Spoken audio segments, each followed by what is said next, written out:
Hi guys, this is Deanna with Learning Matters. I hope that you are having a warm day, warm Friday. I know it's kind of chilly out there. I just came back from a mentoring session with my girls from Women of Tomorrow. And I was extremely saddened because I recognized today that our girls are starving for so much comfort. They're starving for normalcy. They're starving for connection. They're starving for friendship. They're starving for hugs. They're starving for someone to listen to their needs. And it's not news to me, but it's always a surprise to hear it from a group that I'm so close to. And so I encourage parents and I encourage educators and I encourage teachers to pay more attention to this epidemic. I think it's for me it's called an emotional integrity epidemic. Our kids are not developing emotionally in a way that it's maybe not necessarily appropriate, but in a way that is helping them fulfill their destiny, if that makes any sense. And so I missed the mark 2 weeks ago, and I'll take you back a little bit so they have a better understanding of where I'm coming from. 2 weeks ago, I met with the girls. The Douglas tragedy had happened, and I came in wanting to offer comfort and wanting to offer my support. And I think I did that because honestly, I needed it more than I thought. And so I came in to talk about emotional self-care, mental self-care, physical self-care, just self-care as a whole. In the light of the tragedy, I recognized that girls needed to grieve as well, that they needed to be given permission to grieve properly. And so I recognized in that moment that perhaps it would be an incredible tool to give them, right? But to my surprise, the girls were upset, and you could just tell by their body language, their faces, eyes rolling.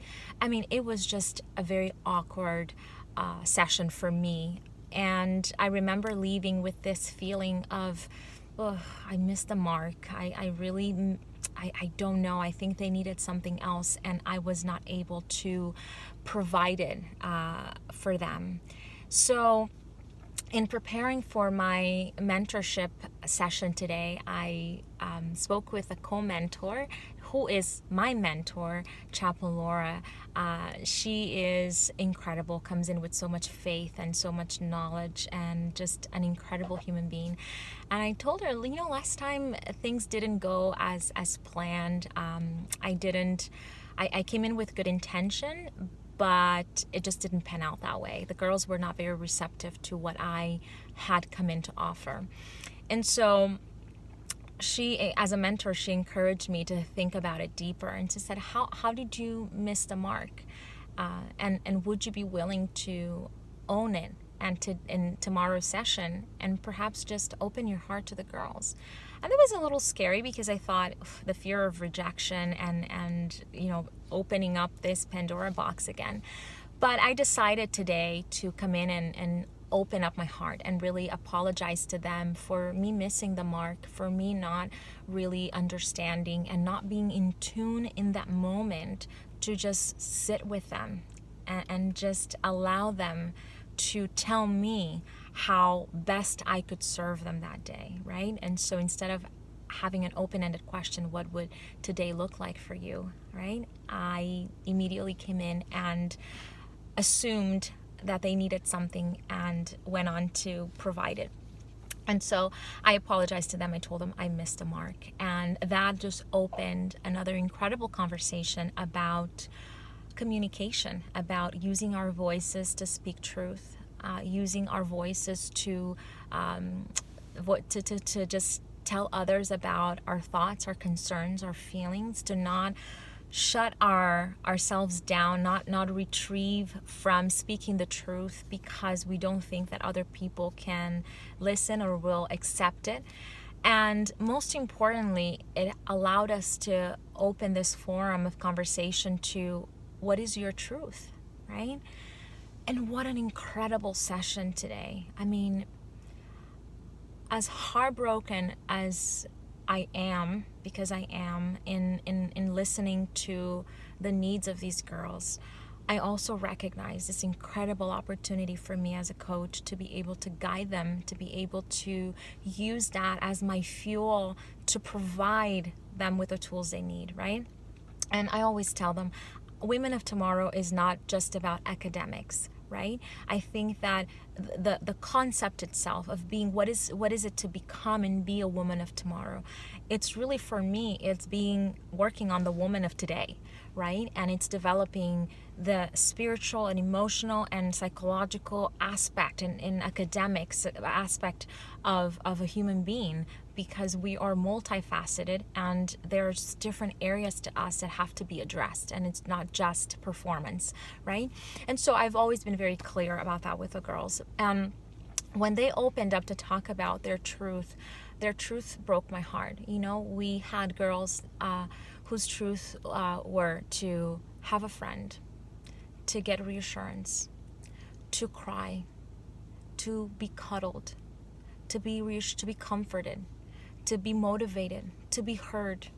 And one broke my heart when she said, my need is to trust.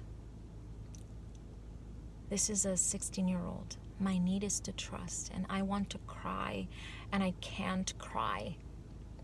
And she broke down, and she received the comfort from me and from her peers. And it was beautiful to see her just opening up like that.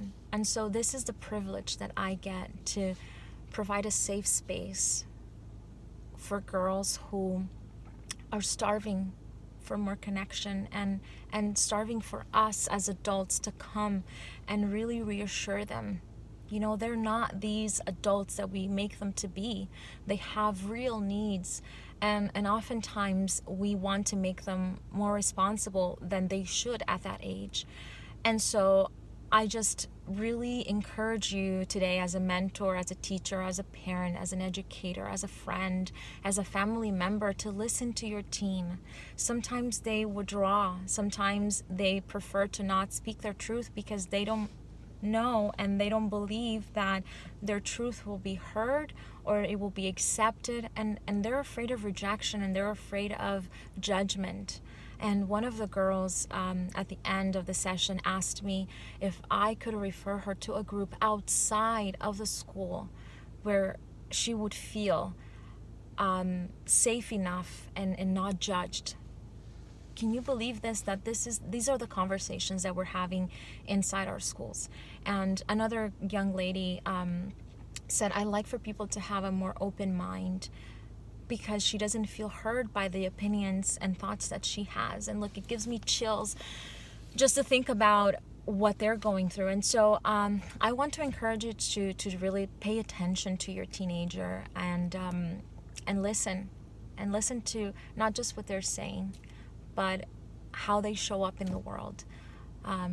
Their body language says a lot. Their demeanor says a lot. Their behavior says a lot about who they are, what they think, and where they're going. And so pay attention to those things. I missed the mark last 2 weeks ago, and I don't want you to miss the mark right now. So this just gives me also the opportunity, as I continue to work on helping parents and teens to really be all they can be, and that means looking at all the parts, the good, the bad, and the ugly, right? It's not just about academic performance. It can never be. I am hosting, in collaboration with Speech Perfect Miami, this Saturday the 17th, March 17th, we're hosting a parenting session. It's a learning session where we are going to unpack a new program called Untangled. So we've created this 6-week program for parents of teenagers between the ages of 13 and 16 who want to have a better relationship with their teens, who want to communicate, who want to really bring harmony and joy and cooperation into their families, into their lives. And so we recognize that it cannot be put on the shoulders of a teenager. It's a family affair. And so we're asking parents to come learn about this program because it's a co-occurring program. Teens and parents will receive instruction and coaching concurrently at the same time in different rooms with different coaches. And we will talk about so many things: handling emotions, handling rejection, communicating effectively effectively with peers and parents and teachers, helping them establish firm boundaries, helping parents understand how to communicate better with their children, how to listen for the signs. So just a ton of amazing stuff. And today was just a confirmation for me that this is necessary, that this is needed, that we as educators and as coaches, we have the responsibility to enlighten our community, to enlighten our teams, to enlighten our parents. And so this is my contribution to my circle, to the circle that I can influence, to really open the eyes and provide some nuggets for you as a parent. So come and join us. We'll be at the Mind and Body Wellness Studio in Pinecrest on March 17th from 11:30 to 1. You can find information to register on my Facebook page, which is facebook.com//Learning Matters Florida, and or on Instagram. The handler for Instagram is Learning Matters Florida or Speech Perfect Miami. So you can go to either site and find information on how to register. The registration will be on Eventbrite. We have space for only 30 parents to come. So if you are a parent who believes deep inside that you need to connect with your child and you want to help them develop emotional integrity and maybe just learn it for yourself as well, come join us and come learn how this program will help you and your family. So we are hoping and counting to see you there.